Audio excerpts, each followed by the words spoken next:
Et bienvenue au nouveau webinaire de LS, journal stomato-implanto.com. Aujourd'hui, nous avons le privilège d'accueillir le docteur Raphaël Bétache. Merci docteur d'avoir accepté notre invitation. Docteur Bétache, vous êtes professeur associé à la prestigieuse Université de New York. Vous avez une activité exclusive en parodontologie et implantologie orale dans votre cabinet à Gretz, dans le 77. Vous êtes auteur de multiples articles, essentiellement autour de l'implantologie des greffes osseuses. Vous êtes également concepteur de biomatériaux et d'implants. Je vais vous laisser tout de suite la parole autour de notre sujet d'aujourd'hui, régénération osseuse guidée, quels enseignements en 20 années de recul clinique. À vous, docteur. Bonjour, bonjour à toutes et à tous. Merci à Sophie Dubois, Stéphane Cohen, à toute l'équipe de la lettre de la stomatologie de m'inviter à prendre la parole. Alors, écoutez, on va essayer. Le but, c'est pas de donner un cours ni une énorme conférence. On a 1 heure pour voir un petit peu quels enseignements on a tiré, en tout cas une partie de ces enseignements qu'on a tirés depuis quelques années et vers quoi on emmène tout doucement l'implantologie et surtout la régénération osseuse guidée. Vous ne pouvez pas vous imaginer, il y a 20 ans, lorsque on tentait, parce que à cette époque, on tentait des régénérations osseuses, on n'avait pas de recul, des personnes qui sont vraiment nombreuses en France se sont lancées là-dedans, en se basant sur la biologie, en essayant de trouver tous les systèmes qui ont pu nous aider à performer. Et c'est vrai que là, à ce moment-là, on ne savait pas trop ce qui allait faire comme os, qu'est-ce qu'on allait avoir comme os, est-ce que cet os allait durer dans le temps, est-ce que… Oui, on se posait de nombreuses questions qui étaient vraiment un petit peu angoissantes, dans le sens où on créait de l'os, on mettait des implants dedans, ça semblait bien fonctionner, mais ma foi, on n'avait pas quand même un recul et une connaissance comme on a aujourd'hui. Bien, aujourd'hui, 20 années après, on va passer un petit peu en revue des choses qui sont simples au début. Je vais commencer par des fondamentaux, donc des connaissances un peu basiques, à savoir que la régénération osseuse guidée ne peut pas se faire s'il n'y a pas la présence de sang. C'est-à-dire qu'on peut compter sur les biomatériaux, on peut compter sur énormément d'aides techniques, les clous, les vis, les membranes, tout ce que vous voulez. Mais l'élément moteur, l'élément qui va nous permettre de créer de l'os, c'est les cellules stromales mésenchymateuses qui se trouvent à l'intérieur du caillot de sang. Donc la stabilisation du caillot de sang, même si ça a l'air d'être une évidence, c'est loin d'être une évidence, c'est réellement les fondamentaux pour que derrière, une matrice provisoire, de l'os fibrillaire, de l'os lamellaire et la moelle osseuse puissent se former. Qu'est-ce qu'on a appris? On a appris grâce à une étude qui est vraiment importante et reconnue par tout le monde, d'Arofo en 2005, que déjà, quand on enlève une dent, de manière quasi systématique, on va perdre de l'os au niveau de la corticale vestibulaire. C'est-à-dire que chaque extraction, elle est suivie d'une fonte osseuse de la corticale vestibulaire qui va avoir quoi comme conséquence? Eh bien, que la crête, une fois cicatrisée, ne sera pas suffisamment large pour recevoir un implant dans de bonnes conditions. Pour rappeler, il faut au moins 1,5 mm à 2 mm d'épaisseur autour de chaque implant, en vestibulaire, en lingual ou palatin, pour pouvoir, disons, sécuriser la vie de cet implant sur le moyen et sur le long terme. Première étude. Deuxième chose qui me semble très importante à dire, vous savez, quand on extrait une dent, il y a l'os qui est au contact de la racine par l'intermédiaire du ligament alvéolo-dentaire. Cet os qu'on appelle l'os fasciculé ou bundle bone, c'est un os qui va fondre après une extraction. C'est-à-dire que lorsque l'on extrait une dent, cet os, systématiquement, de manière biologique, va fondre. Vous le voyez, Au niveau des incisives, par exemple, vous voyez bien que la quantité d'os qui est en vestibulaire sur cette zone que je vous montre, eh bien, elle est fine, elle est en moyenne de 0,8 mm. Donc, vous pouvez imaginer qu'il y a de fortes probabilités que cette zone-là soit une zone d'os fasciculé qui, lorsque je vais extraire la dent, va avoir une résorption, va s'en aller et donc nous faire perdre une zone très importante en ce qui concerne et la largeur de crête et l'esthétique finale, puisque nous, ce que l'on veut, c'est maintenir un volume pour pouvoir garder ces fameux bombés, ces fameuses papilles, pour pouvoir recréer quelque chose à partir d'un implant, mais qui ressemble à une dent, à la réalité clinique. Donc l'os fasciculé, comme je vous l'ai dit, est perdu dans tous les cas après une extraction dentaire. Bien. Alors, voyons de manière très basique un petit film qui va décrire la phase, comment est-ce qu'on met en œuvre une régénération osseuse guidée.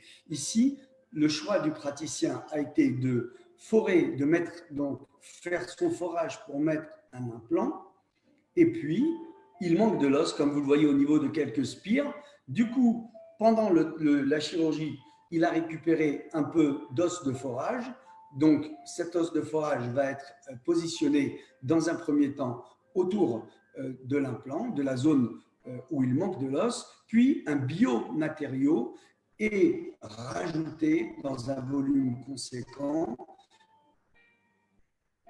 lequel va être ensuite protégé par une membrane de régénération osseuse guidée, résorbable ou non, c'est des discussions, et le tout doit être refermé hermétiquement pour que ce traitement soit efficace. Eh bien, pour donner un petit peu un exemple de ce dont je vous ai parlé tout à l'heure, voici 2 dents qui ont été extraites. Je crois que ça doit être une 23 et une 12. Et vous voyez bien cette faible quantité d'os que l'on a en vestibulaire. Ces dents ont été extraites, mais il n'y a pas eu de réflexion suffisante en se disant qu'en extrayant ces dents, on allait avoir des problèmes de cette fameuse fonte osseuse. Eh bien, regardez, vous voyez les 2 sites ici, vous les voyez là, vous les voyez là. On a donc perdu cette corticale. Du coup, ce site ne devient plus implantable et celui-là non plus ne devient plus implantable dans de bonnes conditions. Du coup, nous sommes obligés donc de partir de cette zone de dents extraite. Vous voyez, on voit bien la fonte osseuse qui s'est produite suite à l'extraction. On va donc régénérer, on va donc poser notre petite membrane comme nous l'avons vu dans le film et refermer hermétiquement avec des points de suture qui sont maintenus. Voilà. Donc là, on aide, moi j'aime bien une assistante laser avec ici un laser diode pour m'aider à une biostimulation en fin de chirurgie. Eh bien, voici les 2 sites avec leur zone de régénération. Donc nous avons à gauche la dent tant qu'elle était là, la dent extraite avec la fonte osseuse et le volume que l'on cherche à régénérer pour poser ces implants dans de bonnes conditions. Vous avez la même chose au niveau de la 23, avant, au milieu et juste après la régénération. Eh bien, c'est comme ça que j'essaie de vous donner. Voici un autre cas dans lequel vous avez une 21-22 avec une énorme lésion.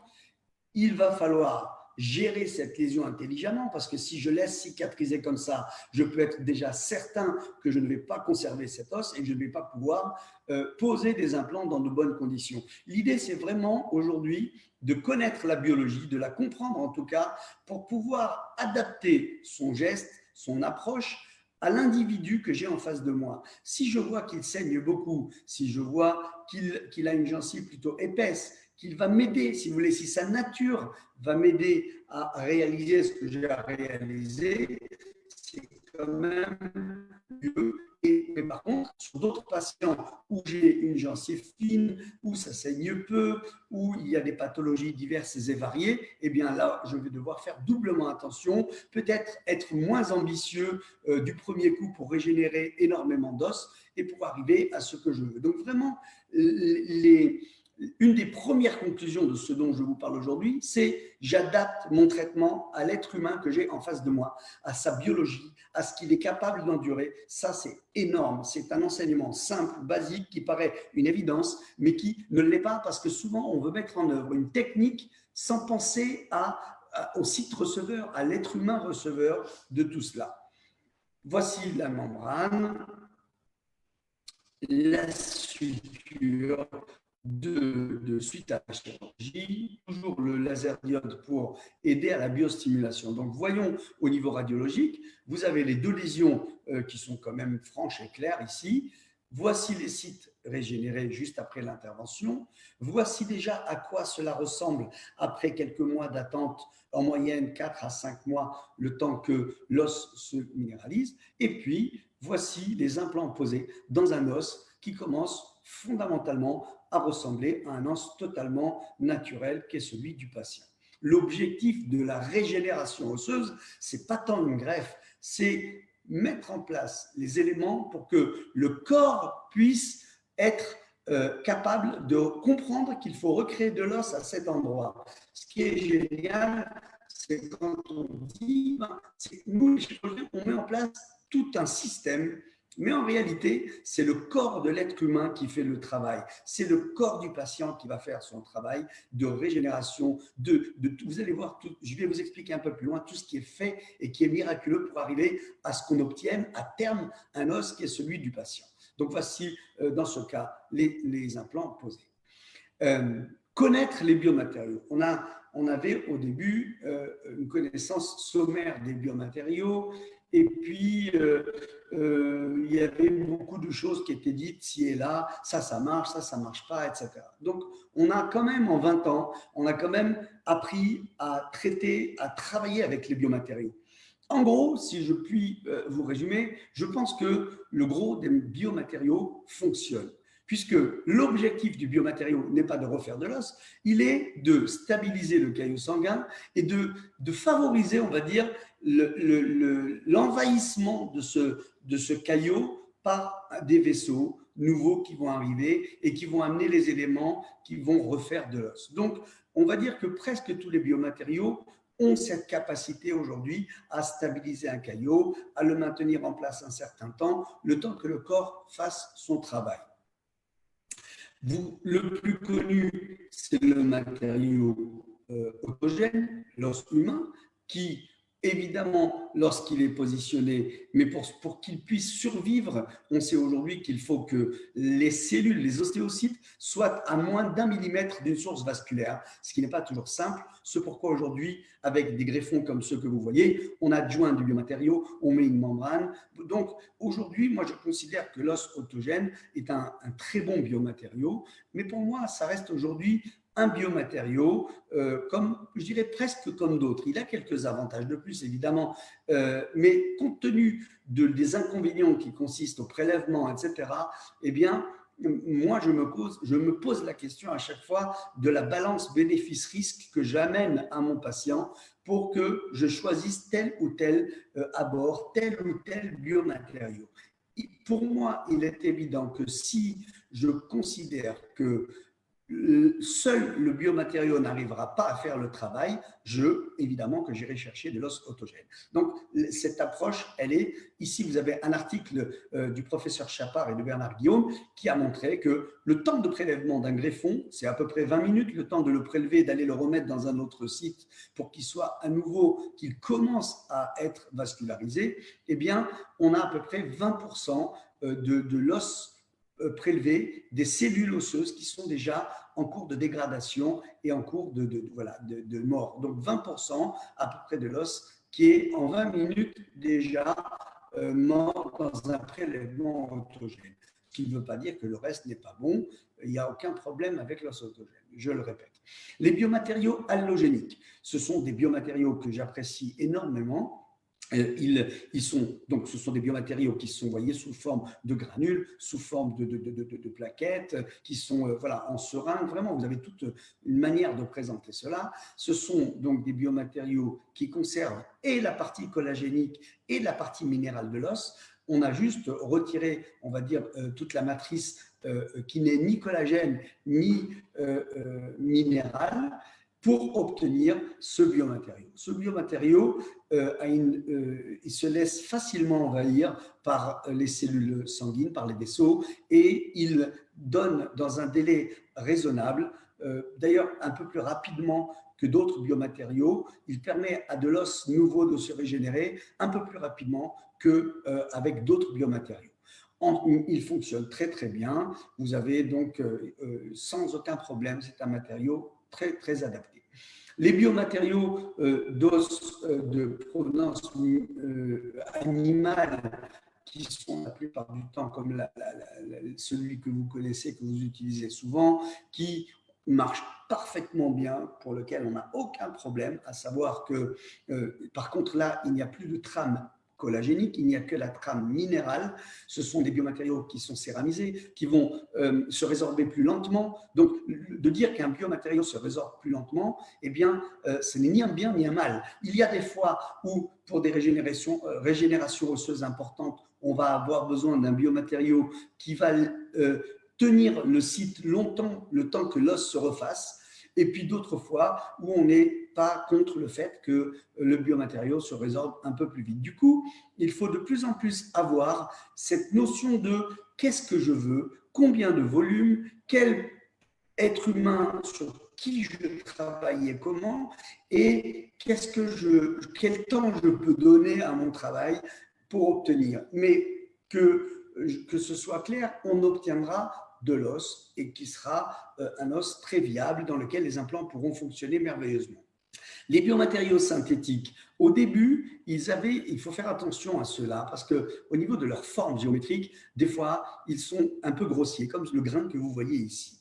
Ces grains, ça, ici, vous avez un bêta-phosphate tricalcique, lequel a été retravaillé avec la société pour arriver à obtenir quelque chose qui ressemble à ça. Pourquoi on a besoin de ça? Pour laisser passer les fluides, pour laisser passer les vaisseaux, pour qu'il y ait une certaine aération. Ce biomatériau doit se laisser envahir par du sang, parce que c'est le sang qui va recréer de l'os, mais en même temps, il doit quand même être suffisamment rigide pour maintenir et ne pas se résorber trop vite.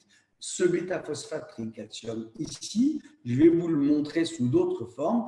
À droite, on a l'ancien, à gauche, on a le nouveau, et vous voyez l'aération, la porosité qui est plus importante dans celui qui est plus récent. Bien évidemment, on pense que l'os va être meilleur. Vous allez avoir un principe de base pour tous les biomatériaux, c'est que le grain de biomatériaux, il doit avoir en fait deux qualités principales. Je résume vraiment, mais on est dedans.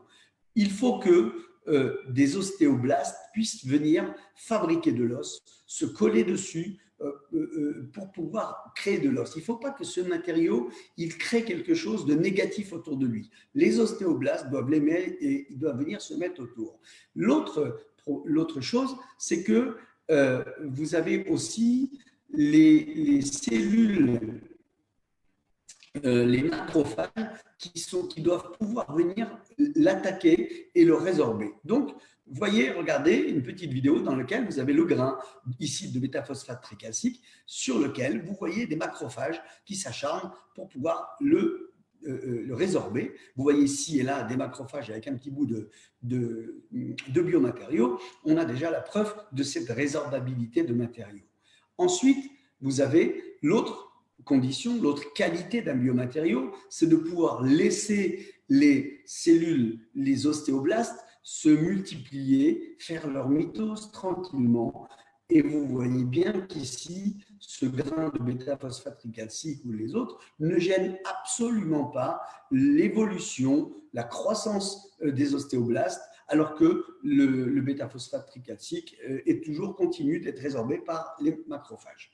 Voici ici un exemple avec du bêta-TCP d'un sinus qui est fait avant, après. Encore une fois, aucun problème, ce sont des biomatériaux qui marchent bien. Là, vous avez une preuve scientifique de l'accroche des ostéoblastes sur le grain de bêta-phosphate tricalcique. Vous voyez, les ostéoblastes s'accrochent dessus, ce qui permet vraiment au grain d'être ostéo-intégré le temps qu'on puisse avoir cette résorption totale du grain dans le temps, qui ne se fait pas en quelques jours. il faut des mois, voire des années certaines fois, mais en attendant, la viabilité du site est totalement, vraiment compatible avec la mise en place d'un implant. Ici, vous avez une étude sur des sinus lifts qui ont été réalisés, donc, que j'avais faite en 2014 avec donc, Bernard Guillaume, Chapard, Del Fabro, et qui montre que on a un total succès des sinus faits avec du bêta-TCP sans aucun problème. Voilà.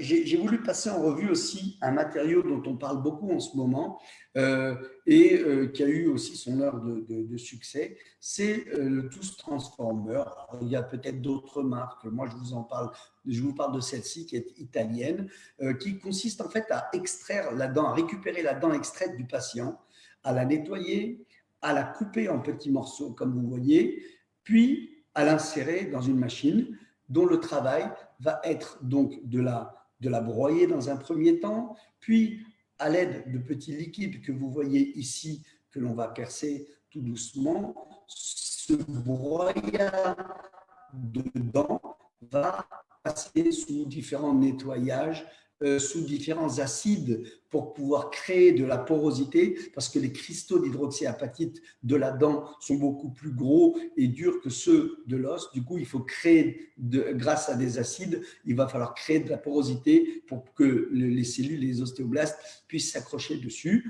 Une fois donc que cette machine va broyer cet os, on va rouvrir un petit peu plus tard et récupérer une poudre qui va nous servir en tant que biomatériau. Donc, vous voyez, là, on ouvre, on va récupérer donc, le petit pot dans lequel l'os est prêt à être utilisé. Le voici, vous le voyez, et s'utilise comme un biomatériau tout à fait classique. Voilà. Ici, donc, voici un cas clinique avec une dent extraite, prélevée. Là, voilà, au début, elle est pas propre, évidemment. Donc, on va la travailler, on va les nettoyer correctement. S'il y a un amalgame, un composite, on le retire. S'il y a un traitement endodontique, il faut ouvrir la dent et retirer tout ce qu'il y a à l'intérieur. Puis, des petits morceaux sont coupés, mis dans la machine, comme je vous ai montré tout à l'heure. Les voilà. Et on obtient cette poudre qui va permettre ensuite… Ici, j'avais décidé de mélanger avec un peu d'os halogénique parce que je trouvais la poudre un petit peu fine. Donc, voilà, il y a des avantages, il y a des inconvénients à cette technique, à cette approche, mais on ne peut pas dire qu'elle ne fonctionne pas. Elle fonctionne. Voici un cas. Donc, vous voyez la radio avant. La dent était à extraire. On voit ici donc la zone greffée, là aussi. Et puis, l'implant posé, et puis tout est très viable. J'attends juste que la patiente revienne pour faire une radio et une image avec sa couronne lorsque son dentiste aura terminé. Mais globalement, vous voyez qu'en partant de ce que l'on voit là-haut, on arrive à quelque chose qui fonctionne très très bien et qui n'a aucun problème. J'ai découvert, on connaît tous Joseph Choukroun, le PRF, et on peut bénir tout ce qu'il a apporté au monde de l'implantologie. Ici, moi j'ai adoré utiliser ces derniers temps donc, le sticky bone. Le sticky bone, c'est un biomatériau que vous choisissez, quel qu'il soit. Vous prenez votre biomatériau et après avoir centrifugé le sang du patient, on va juste mettre donc le liquide de plaquettes et obtenir une sorte de gel qui a englobé les grains de biomatériaux. Et vous voyez, on va l'écraser, on va le tasser, parce que plus les grains sont bien tassés, meilleur sera ce biomatériau que l'on va pouvoir utiliser très, très facilement. Moi, je trouve que c'est vraiment une très, très belle avancée pour pouvoir arriver à faire de la greffe. Donc ici, vous voyez un cas qui a vraiment besoin de régénération, très peu d'épaisseur d'os, on prélève, on récupère, donc on a notre biomatériau, ici c'était de l'os halogénique, on met notre produit PRF sur le biomatériau, on attend, c'est rapide, en 1 minute, on obtient ce que vous voyez là, et on va pouvoir donc l'utiliser sur le site en le positionnant. C'est vraiment agréable parce que ça ne tombe pas dans la bouche, ça ne se balade pas, que l'on soit dans les sinus, que l'on soit où que l'on soit. Et puis surtout, c'est un envahi de facteurs de croissance. Les facteurs de croissance vont aider à la cicatrisation, vont aider à l'angiogenèse. Donc, génial. Pour moi, c'est vraiment une très belle avancée qui s'additionne à n'importe quel biomatériau sans aucun problème et qui aide vraiment à travailler. Là, on a un autre site, c'est peut-être le même. Voilà, là, c'est suturé. Voici le cas avant-après. Voilà, tout ce qu'il y a de simple, il n'y a rien de particulier. Là, on a aussi un cas avec vraiment des pertes osseuses importantes sur un patient. Les implants ont été retirés, le biomatériau a été fait en mode sticky bone. Vous voyez ce qu'on obtient, c'est rigide, c'est vraiment agréable. Donc, il est positionné. Vous voyez comme il se laisse envahir par le sang. Donc là, c'est vraiment quelque chose de très agréable de voir quand on voit que notre matériau rougit, qu'il est envahi de sang. On sait qu'on est dans la bonne direction pour qu'un os se refasse un peu plus tard. Voilà, j'ai été un peu assez vite sur les biomatériaux. Je regarde l'heure pour ne pas trop vous faire perdre votre temps. C'est déjà gentil à vous tous d'avoir pris cette heure-là entre midi et deux. Les membranes. Certains disent on a besoin, on n'a pas besoin de membranes. Quoi qu'il en soit, sur l'ensemble de la littérature, ce qui sort de manière privilégiée, c'est que la membrane est utile. Les régénérations osseuses guidées marchent toutes plus en nombre. Je ne dis pas qu'elles ne marchent pas si on ne met pas de membrane, mais je dis qu'on sera plus sécurisé si on met une membrane. La membrane, ici en collagène, d'autres fois en polytétrafluoroéthylène expansé, sont des membranes dont l'objectif est d'éviter que la gencive ne vienne perturber ce qui doit se passer au niveau du biomatériau, à savoir que l'angiogénèse à l'intérieur du biomatériau doit être issue de l'os qui reçoit la greffe pour que les cellules qui vont venir se placer soient des ostéoblastes et puissent faire de l'os. Si on ne met pas de membrane, on prend plus de risques que la compétition cellulaire entre les gencives et le reste soit gagnée par les gencives qui se fabriquent beaucoup plus vite que l'os n'a le temps de régénérer. Voilà, petit mot sur les membranes. Alors, cette fois, je vais vous emmener un petit peu en voyage à l'intérieur de ce site de tout à l'heure que l'on a régénéré. Donc là, dès qu'on ferme un site, allons nous balader à l'intérieur. Vous avez les grains de biomatériaux qui sont là, autour de l'implant. Là, on est dans la phase hémostatique, c'est-à-dire qu'on a fait un forage, on a blessé, ça saigne, donc l'espace se remplit de sang, comme je vous l'ai dit, et le mécanisme de coagulation va pouvoir se mettre en place. Donc, voilà, vous voyez que les plaquettes vont toutes interconnecter entre elles.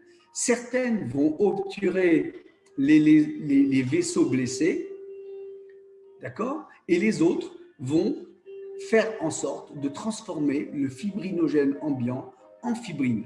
L'importance au début, lorsque l'on ferme notre site, c'est qu'un réseau de fibrine puisse s'établir partout au milieu du biomatériau, sur l'implant, vous voyez ici, plus on a de sang, plus on aura de fibrinogène, plus on aura de fibrine. Une fois que ce réseau-là se met en place correctement à l'intérieur et qu'il n'est pas dérangé, par exemple par des sutures qui craquent ou quoi, eh bien, les vaisseaux détectent des modifications environnementales et vont envoyer des leucocytes sur le site pour pouvoir, si vous voulez, gérer la réponse immunitaire. C'est-à-dire que les leucocytes vont phagocyter les bactéries, vont libérer des cytokines inflammatoires pour augmenter la réponse inflammatoire. Une fois que les leucocytes auront fait ce travail de base, derrière, vous avez donc des macrophages qui arrivent, d'accord, et qui vont nettoyer le site et des bactéries et des neutrophiles nécrosés et autres débris. Donc, vous avez un travail de macrophage qui est très important. Ça, c'est la phase inflammatoire. Vous savez, quand le patient il est gonflé, dans les quelques jours qui suivent la chirurgie, il est gonflé parce qu'il y a du monde qui est en train de travailler pour nettoyer, assainir le site. Une fois que cela est fait, on passe dans une phase proliférative, c'est-à-dire que dans le biomatériau, il n'y a pas d'oxygène. Donc, ce qui se passe, c'est que les vaisseaux vont détecter qu'il y a un manque d'oxygène au niveau du biomatériau et vont comprendre par eux-mêmes qu'il va falloir créer de nouveaux vaisseaux dans ces endroits-là. Donc là, vous avez des cellules, les péricytes qui se décollent des vaisseaux, et puis vous avez des cellules endothéliales qui vont se développer dans le sens du biomatériau et aller se stabiliser par les péricytes. Donc, ça va fabriquer des capillaires qui seront stabilisés par les péricytes. On appelle ça l'angiogenèse. Donc, c'est ce fameux stade où partout au sein de votre biomatériau, vous allez avoir des vaisseaux qui vont se créer et qui vont fabriquer cette base-là.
Excusez-moi, docteur, je crois qu'on a un souci de son. Enfin, personnellement, moi, je vous entends plus.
Oui, excusez-moi à tous. En fait, juste pour vous dire qu'on a un souci apparemment d'internet avec le docteur Bétache. J'essaye de le contacter pour voir, pour pouvoir remettre le son. Ah, voilà, parce qu'on a un souci de son.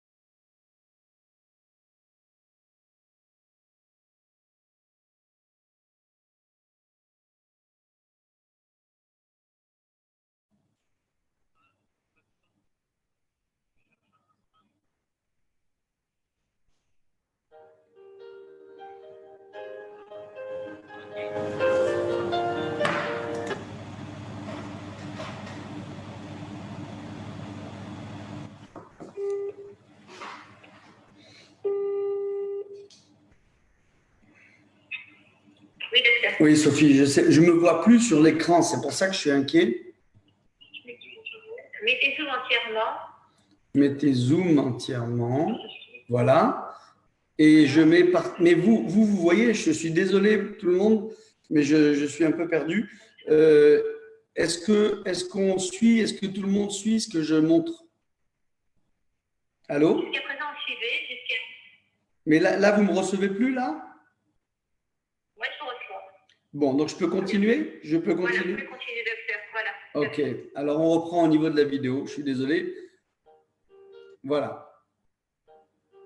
Donc, je reprends. Ce qu'il faut donc savoir, c'est que une fois qu'on rentre à l'intérieur de ce site de régénération osseuse guidée, eh bien, on se retrouve en face donc des grains, du biomatériau qui est totalement inerte dans un premier temps. La première phase est une phase donc de saignement, l'espace se remplit de sang et donc le mécanisme de coagulation va se mettre en marche. Les plaquettes vont interconnecter entre elles. Certaines plaquettes vont pouvoir obturer les vaisseaux lésés et d'autres plaquettes vont transformer le fibrinogène en fibrine. La fibrine étant, comme je le disais, vraiment l'élément essentiel pour que toutes les cellules puissent se placer, se fixer. Donc vous voyez que si ça ne saigne pas, il est impossible d'avoir de la régénération osseuse à la fin, puisque tout va venir de la base de la fibrine qui va s'étaler, s'étendre partout. Puis vous avez… Excusez-moi, docteur, juste un petit instant. Il faudrait que vous nous remettiez le partage de l'écran. Ça veut dire que là, on vous voit à vous, mais on ne voit plus ce que vous projetez. Ah.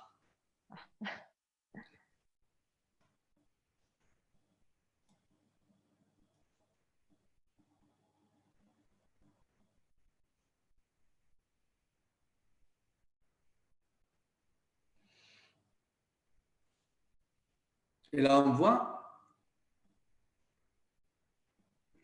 Est-ce qu'on voit là? Oui, super. Comme ça, on vous voit et c'est très bien. Voilà. Donc, en fait, tout à l'heure, je parlais pour rien, quoi. En gros. Non, ça va. Bon, je recommence pour moi. Bon, bah, désolé, hein, vraiment, pour tout le monde, je ne sais pas ce qui s'est passé. Donc là, je vous remontre le site dans lequel on rentre. Alors, on reprend parce que je pense qu'avec les images, c'est quand même plus important. Mais plus on l'entend, mieux c'est. Donc, voyez le biomatériau à l'intérieur. Et là, on va voir ce qu'il se passe dedans. Donc, je disais que ça saigne. Et ce qui est important, c'est d'être certain que ça saigne. Ne mettez jamais un biomatériau sur un site. Et quand vous voyez votre biomatériau qui reste blanc, ben, posez-vous des questions. Il y a un problème. Il y aura du sang qui arrivera peut-être avec le temps. Et du coup, il faudra vous poser des questions quant au délai d'attente. Si un site ne saigne pas beaucoup, il va falloir peut-être attendre plus longtemps pour aller rouvrir le site et aller se chercher. Donc là, vous voyez, je vous disais que une fois que le fibrinogène se transforme en fibrine, là, vous pouvez apprécier la fibrine qui se met partout et qui va vraiment permettre à toutes les autres cellules de se positionner. Les leucocytes donc vont être attirés par cette zone parce que on rentre dans ce qu'on appelle la zone, la phase inflammatoire. Ces leucocytes vont aller et ils vont phagocyter les bactéries, ils vont libérer des cytokines inflammatoires et augmenter la réponse inflammatoire. Là, vous avez donc le travail des leucocytes qui est très important. C'est le fameux stade inflammatoire où le patient il est gonflé. On rassure le patient en lui disant qu'il est dégonflé et que c'est normal parce qu'il y a du monde qui travaille. Puis ensuite, vous avez les macrophages qui sont là et qui vont terminer de nettoyer les bactéries, les neutrophiles nécrosés, etc. Donc, ces macrophages vont faire le lien entre la partie inflammatoire et ce qu'on appelle derrière la partie proliférative. La partie proliférative, une fois que le site est propre, enfin, les vaisseaux détectent les zones d'hypoxie qui correspondent en fait aux zones du biomatériau. Il n'y a pas d'oxygène, il n'y a pas de vaisseau. Donc, les vaisseaux vont comprendre, et vous voyez là les péricytes qui se détachent, les cellules endothéliales vont commencer à se multiplier en direction du biomatériau pour aller fabriquer des capillaires qui vont être stabilisés par les péricytes. Et petit à petit, cette angiogénèse va se faire partout à l'intérieur du biomatériau. L'élément essentiel pour que de l'os se refasse, c'est que du sang soit amené, de l'oxygène, des nutriments et toutes les autres cellules. Une fois que cette angiogénèse est partout, eh bien, derrière, vous allez avoir un autre stade, donc le fameux stade de prolifération. Vous avez d'abord des fibroblastes qui vont amener un tissu collagénique essentiel pour que l'os se refasse. Puis ensuite, vous allez avoir les péricytes. Vous allez voir ensuite les péricytes qui vont se détacher et qui vont qui vont avoir les informations nécessaires pour se rassembler, se multiplier et fabriquer des ostéoblastes, lesquels vont fabriquer le nouvel os que l'on attend de régénérer. Et vous voyez que tout se passe grâce aux fibrinogènes et à la fibrine qui se trouve un peu partout et qui permettent à toutes les cellules de se stabiliser dessus. Une fois les ostéoblastes positionnés soit sur le biomatériau, soit sur l'implant, eh bien, ils vont créer une matrice osseuse qui va gentiment, la voilà, qui va gentiment capter le phosphate et le calcium qui se trouvent tout autour pour fabriquer cet os fibrillaire, cet os immature au début. Cet os immature-là, lui, il va tout doucement se prendre et se remodeler tout doucement. Donc là, une fois qu'on a fabriqué cet os fibrillaire, il va y avoir en place un phénomène de remodelage osseux. Le remodelage osseux, qu'est-ce que c'est? Vous allez voir, c'est d'abord des ostéoclastes qui vont venir sur le site, par exemple sur cet os fibrillaire. Voici les ostéoclastes, lesquels vont manger une petite partie de cet os fibrillaire, d'accord?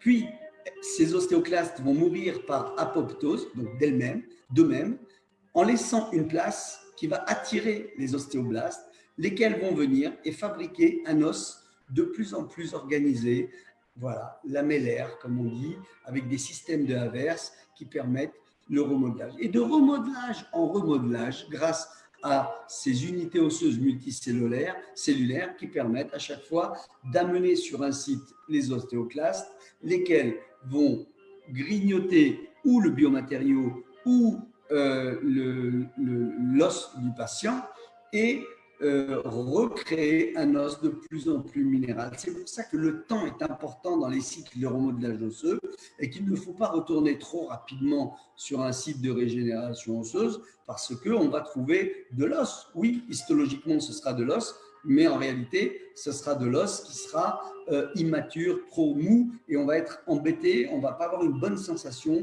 lorsque l'on va poser un implant. Voilà, j'espère qu'avec les problèmes techniques, on aura à peu près compris. Que dit l'histologie? C'est bon? Je peux continuer? Tout à fait, on peut continuer, on vous entend. Ok, ça c'est un de mes cas les plus anciens. Donc ce patient-là, 18 ans, est venu avec une énorme lésion osseuse au niveau de 11, 12 et 13. On avait perdu le plancher des fosses nasales, on avait perdu la corticale vestibulaire, on avait perdu la corticale palatine. Donc, un traitement endodontique a été fait au niveau de la 13 pour tenter de la garder, mais les deux autres devaient être extraites. Donc, elles ont été extraites et vous voyez la lésion, elle allait vraiment du palais. On avait le palais, on avait la gencive du palais qui était là, on avait la muqueuse des fosses nasales qui était au-dessus, tout était en évidence. On a mis donc ici aussi un biomatériau halogénique qui recouvert d'une membrane de part et d'autre, bien évidemment, et suturé, allait permettre, au bout de quelques mois, d'obtenir un nouveau os que vous voyez ici, dans lequel beaucoup de grains sont encore présents, d'accord? Sauf que quand on l'ouvre, cette gencive, on trouve un os qui saigne, on trouve un os qui est dur, dans lequel on peut mettre des implants dans une condition totalement agréable. Et vous voyez d'où on est parti. Eh bien, ce patient-là, on lui a prélevé un petit bout de son os régénéré. Et qu'est-ce que l'on a vu? On a vu qu'autour de chaque petit grain de biomatériaux, c'est-à-dire ici de l'os halogénique, eh bien, de l'os nouveau s'est reformé. Vous voyez, on voit un grain et on voit de l'os nouveau tout autour. Et comment on reconnaît? Dans le biomatériau, on a des lacunes ostéoplastiques qui sont vides, alors que dans l'os nouvellement formé, l'os vivant, on a des ostéocytes qui remplissent les lacunes ostéoplastiques. Donc, voilà l'histologie, ce qu'elle donne. Voici ce que le patient a fait, son dentiste lui a fait les 2 couronnes. Tout s'est bien passé. Puis c'est un patient que j'ai revu bien des années après. Et je lui ai demandé de faire un col-beam pour voir un peu ce que cet os était devenu. Donc voilà, au départ, lorsque j'ai posé les implants, j'avais ça comme coupe osseuse. Et voici ce que j'ai au bout de 15 ans, c'est-à-dire un os totalement remanié, qui n'a plus du tout souvenir des grains de biomatériaux et qui est juste en remodelage constant, avec un maintien totalement incroyable de l'os autour des fameux switching platforms qui avaient été mises en place. C'était les premiers temps des switching platforms. Voici un autre cas d'un très simple. On extrait une molaire, le patient revient au bout d'un an, il présente une lésion, il a perdu sa fameuse corticale vestibulaire, ou elle a fondu en tout cas, et on ne peut pas mettre d'implant dans ces conditions. Eh bien, voici le site. Aujourd'hui, on sait régénérer juste le petit site comme il faut. Vous voyez, vous avez la corticale, vous avez le biomatériau. Puis, je vois ce patient qui revient au bout de 4 mois avec un os déjà en cours de remodelage et qui commence à ressembler à de l'os, dans lequel je juge que je peux mettre un implant. Je mets cet implant et je continue de surveiller ce patient. Donc, voici les étapes qui sont résumées là. Le jour de la greffe numéro 1, de la régénération, voilà. 4 mois après, ici, c'est quand on a posé l'implant, et là, c'est au moins 1 an après, quand il avait la couronne en place. Regardez comme le corps, regardez comme la nature a su recréer une corticale totalement impeccable autour de l'implant. Regardez comme la nature a su densifier l'os autour des spires sur lesquels il y avait une compression. Il y a une intelligence du corps humain, il y a une intelligence de l'os qui nous échappe encore et qui est ultra intéressante. Et j'espère que dans les années à venir, on comprendra ce qui se passe, on comprendra comment le corps comprend par lui-même tout ce qu'il a à faire là où il a à le faire.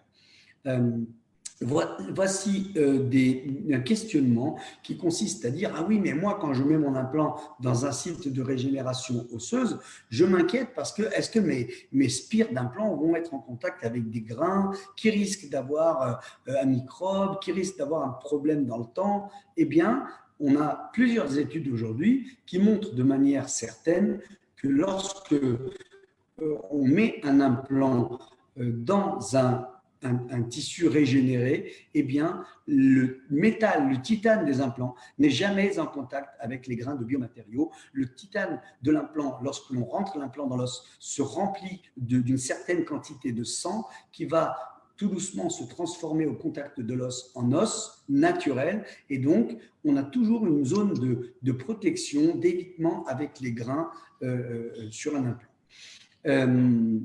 Vous montrer quelques abords différents. La gestion précoce, eh bien oui, quand j'enlève une dent et que comme ici, je vois que j'ai eu une infection qui a abîmé la corticale vestibulaire, je ne vais pas rien faire. J'enlève cette dent, je vais...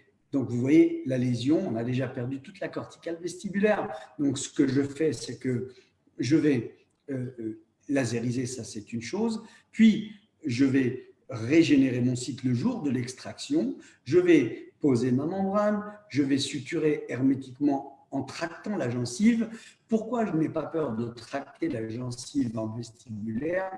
Bien parce que je sais qu'au niveau du second temps, lorsque je serai amené à faire mon implant, je vais juste inciser ici et remettre de la gencive kératinisée en vestibulaire en redécalant mon lambeau et tout redeviendra comme à l'origine.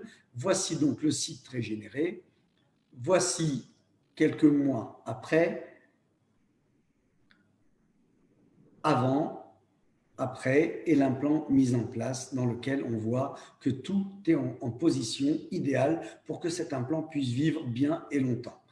La chirurgie laser assistée, vous avez vu que j'ai rencontré Gérard Ray, que j'ai adoré comme comme personne humaine et puis comme praticien, qui m'a vraiment encouragé à utiliser les lasers, le diode, l'herbium. Moi, j'ai le diode et l'herbium YAG et je trouve que je m'amuse drôlement avec ça.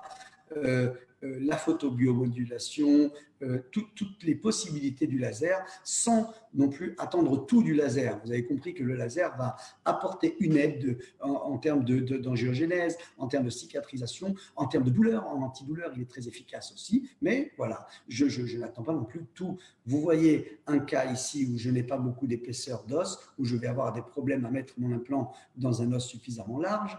Eh bien, voici les lasers que j'utilise moi personnellement. Le herbium qui va pouvoir me permettre d'assainir le site et de bien le nettoyer, voire de préparer un peu l'os pour le stimuler. Puis ici, le laser diode avec de l'eau oxygénée pour pouvoir vraiment nettoyer et rendre le site totalement propre avant de pouvoir lancer ma régénération osseuse grâce aux biomatériaux, aux membranes.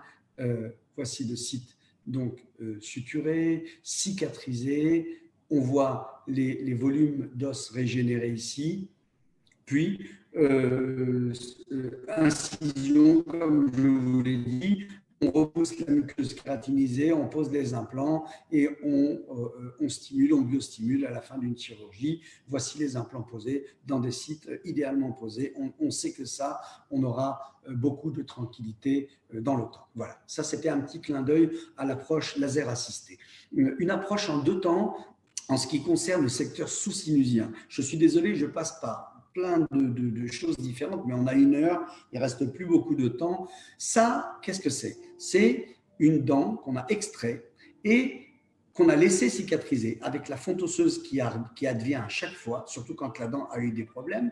On fait un sinus lift, on met un implant et puis on se retrouve avec une couronne dentaire plus longue que les copines. Tout le monde connaît ça, c'est quelque chose qui arrive la plupart du temps. J'enlève ma molaire, je dis monsieur, je vais vous faire un sinus lift plus tard, on va laisser cicatriser et on se retrouve à faire le sinus, à mettre nos implants dans le sinus lift, mais l'implant se retrouve en hauteur et on se retrouve avec une dent extraite qui devient très longue. Voici ici 2 molaires de chaque côté qu'on a extraites, 2 sinus lifts qui ont été faits et qui ont bien fonctionné, ce n'est pas le problème, mais vous voyez, la résorption osseuse déjà qui existait parodontale au niveau de ces dents-là, elle n'a pas été gérée. Il a été géré que la partie osseuse intrasinusienne. Du coup, oui, on a mis des implants, du coup, oui, on a fait des couronnes, mais regardez la longueur des couronnes, regardez le type de réhabilitation qui est faite, avec évidemment, on n'a jamais une jolie gencive, on a toujours une difficulté pour le patient à aller nettoyer là-dessous,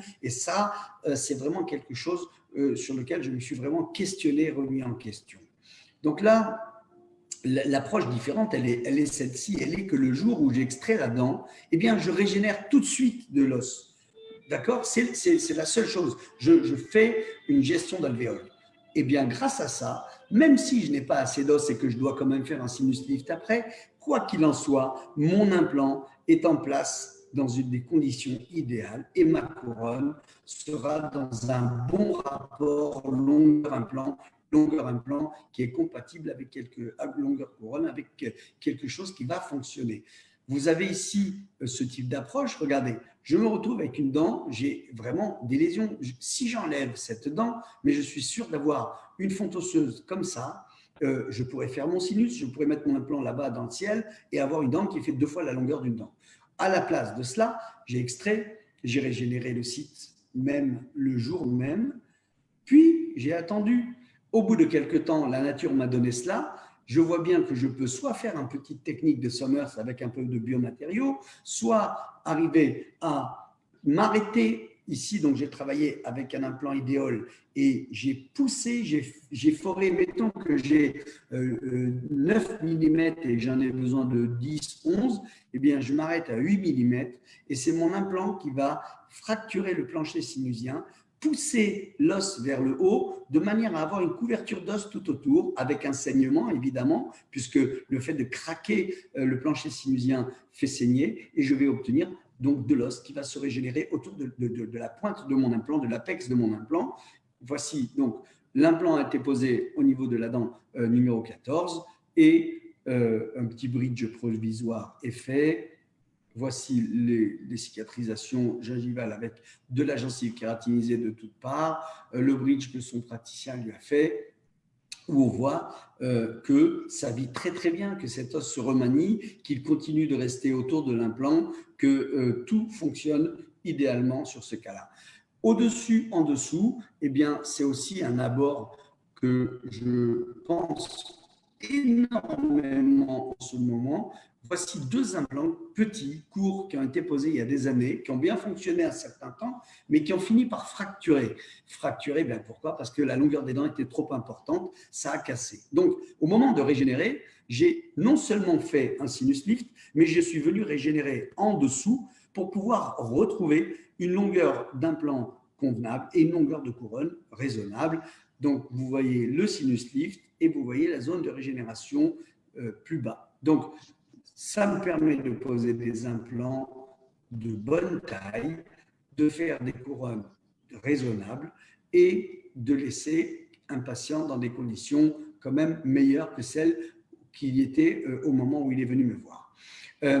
On peut aussi imaginer, comme je vous l'ai montré tout à l'heure, soulever, donc, mais ça pour là, il ne faut pas, moi ce que j'aime bien, c'est travailler donc, en inversé, d'accord? Donc, comme les fameux forêts, comment ils s'appellent, qui font de l'ostéodensification Versa, voilà, pardon, ils m'ont échappé, les forêts Versa ou Versa, qui permettent en rotation inversée de tasser l'os sur le côté. Et vous voyez comme l'implant va arriver, il va casser le petit bout de plancher sinusien, le porter vers le haut.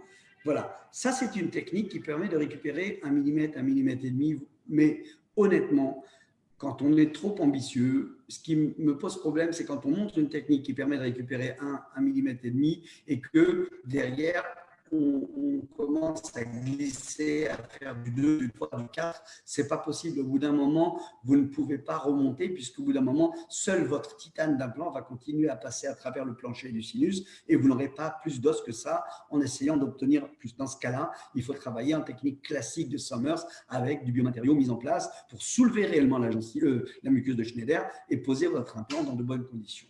Voici un cas de 10 ans qui a été fait comme selon cette technique dans laquelle j'ai récupéré à peu près 2 mm et vous voyez que 10 ans après, on voit bien que l'os monte et redescend autour de cet implant qui fonctionne admirablement. Voici ici l'ostéodensification qui est menée sur ce site-là. Vous voyez que l'os, non seulement une racine avait été oubliée, mais l'os est très très peu dense. On a un os très peu dense et je vais retirer cette racine et vous voyez en travaillant en inversé de rotation, on arrive à tasser l'os qui est dans l'alvéole et pousser, recréer cet os-là autour tout en cassant le plancher du sinus et en récupérant ce millimètre et demi qui nous manquait et qui permet à l'implant de bien vivre.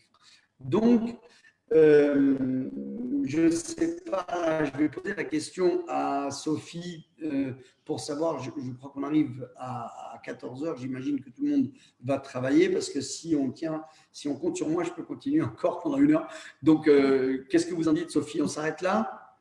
On s'arrête là, je crois. Vous avez répondu, il y avait une question qui avait été posée justement sur l'intérêt des lasers pardon, diode et erbium, mais je crois que vous avez répondu éventuellement à l'intérêt de cette technique. Il y avait aussi une question qui était sur les PRF. Qu'est-ce que vous pensez des PRF? Bien, je vous en ai dit du bien tout à l'heure. Le PRF, pour ce qui est de la fermeture des gencives, c'est superbe. Vous mettez une plaquette de PRF sous les gencives. Moi, la seule chose, bon, là-dessus, Joseph Choucroune et moi, on n'est pas tout à fait d'accord. Moi, je pense qu'il faut continuer de mettre des membranes de régénération osseuse. Je respecte le protocole de ROG selon les articles scientifiques internationaux et en majorité, tout le monde dit qu'il faut mettre une membrane. Voilà, donc moi, je mets la membrane, mais je rajoute le PRF au-dessus. Je vais utiliser les techniques de sticky bone avec le PRF qui m'ont apporté un confort vraiment réel. Et là-dessus, bravo à Joe parce qu'il a fait vraiment quelque chose de chouette qui est vraiment utile, facile à utiliser, c'est rapide, voilà, il faut apprendre à prendre une prise de sang, mais oui, allez-y, sans problème. Ok, super. En tous les cas, bah, je vous remercie infiniment, docteur. Voilà, on arrive à 2 heures. On va respecter que tout le monde puisse retourner. Oui, je pense que c'est bien. Et puis, on se reverra peut-être une autre On fois. souhaite à tous Merci à également une tous, excellente tous année. ceux Parce qui que ont participé. Merci à vous. Merci à vous, docteur. À Merci. bientôt. Au Au revoir. revoir, docteur.